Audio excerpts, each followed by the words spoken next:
If you look at news articles around house prices, there seems to be a mix of feelings. Some are overly positive.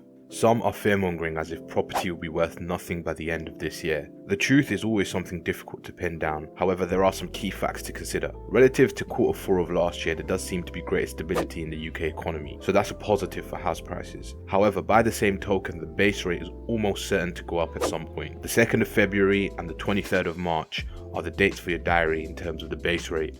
And from these dates, we'll probably have an indication as to how things will pan out for the remainder of the year. That being said, these are all short-term considerations.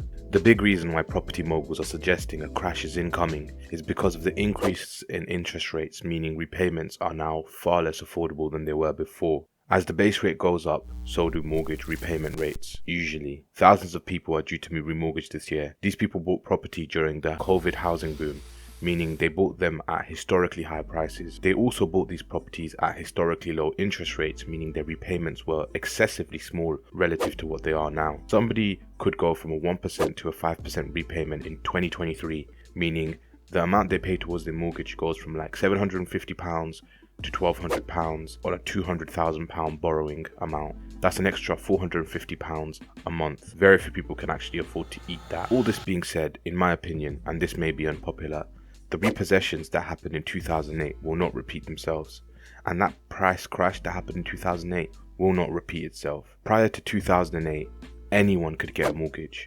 Didn't matter what job you had, there was a lot of ability for people to get mortgage products, and loan to values were sometimes even higher than 100%. This is not possible nowadays.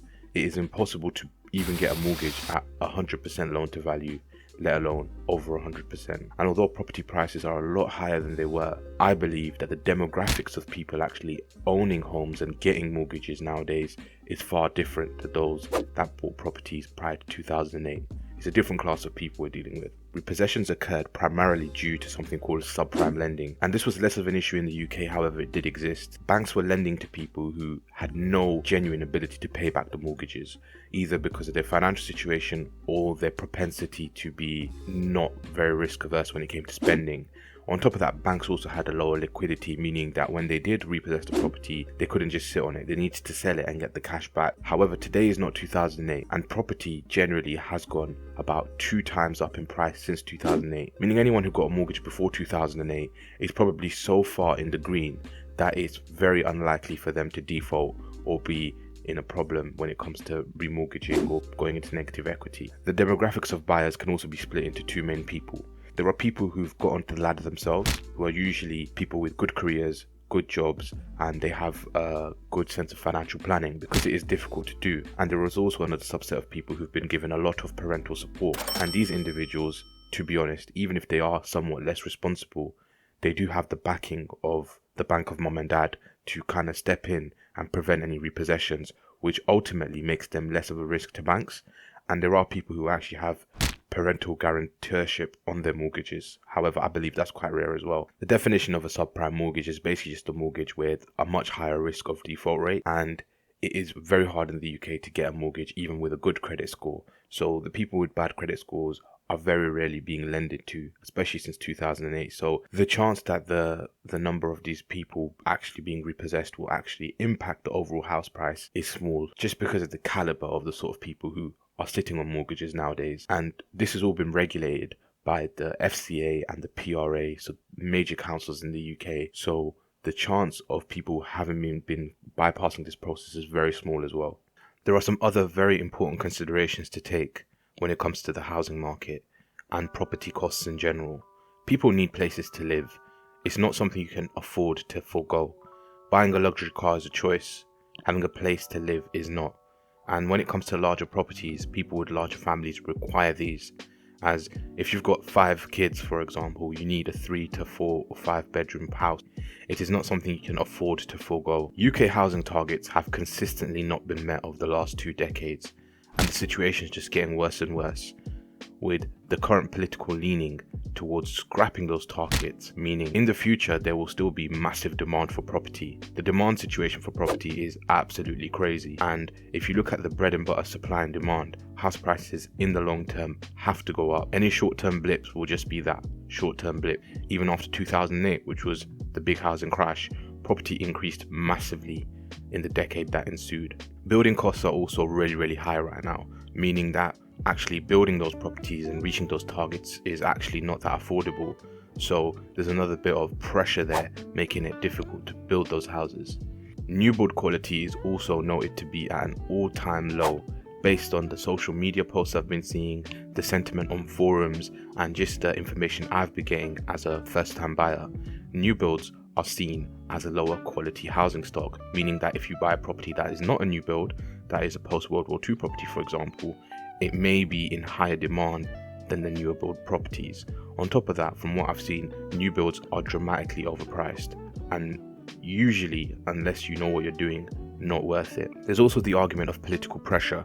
The Conservative Party right now is under massive scrutiny from every angle. Just this morning, one of the senior politicians within the Conservative Party was asked to resign. So what this means is the political pressure on the Conservative Party will result in policies that favour people who may vote for Conservatives, such as homeowners. Any policy which causes house prices to, for example, crash will be heavily detrimental to the political goals and ambitions of the Conservative Party, and essentially there is a likelihood that policies will come in place to ensure that there is adequate demand for housing even if house prices drop, such as the stamp duty relief during COVID.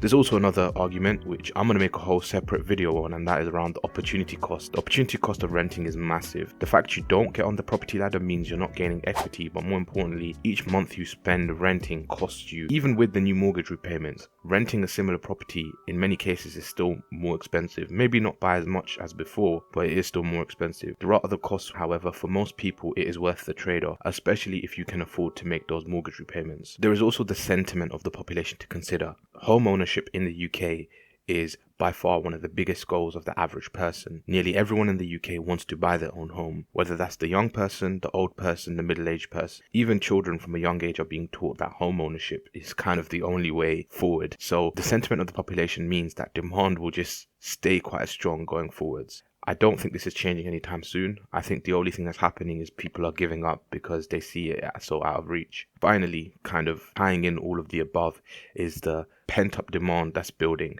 Currently, from what I've seen as a first-time buyer, people are just not listing their properties even if they do want to sell them. You can't really force somebody to sell their property as long as they're making their repayments. So there are a lot of people who want to buy, and the lack of properties in the market right now means that these people are building up that demand. On top of that, a lot of buyers are opting not to buy right now as well because of the high mortgage rates. If for whatever reason mortgage rates start to fall dramatically, interest rates that is, there will be a massive surge in demand, meaning we could see a massive rebound actually in property prices sometime in the future. Now this is just all speculation and conjecture from me. However, looking at the way things have gone in the past, this is how it's usually ended up. And the worse situations get, the more people want to invest in security, and what greater security there than owning your own home and having a mortgage and knowing that the landlord can't put your rent up. As bad as mortgage repayments are, they are quite set in stone and nobody can really pick and choose the situation you're in. My own logic and experience is that as much as things are bad right now, there is also an opportunity. Buying a home right now, I wouldn't say is easy, but there are ways that it has become easier. I don't think there's as many bidding wars as there were in COVID, for example. I think there is a possibility of getting properties below the list price, offering about 10% under sometimes. You can still get lucky and grab the property, sometimes even 20% under, depending on how overly ambitious the listing was. So as bad as the situation is, there is opportunity here, and if you take control of your life and act on it, you can possibly get a great deal. The repayments might be high, but that will be for 2 years or 5 years, and after that time period, even if you've had to buy a cheaper property than you would have liked to, you can level up or you can look for other places. So things are not set in stone. There are opportunities as bad as it seems, and the people who capitalize in the next few years will probably benefit long term, no matter what happens in the short term.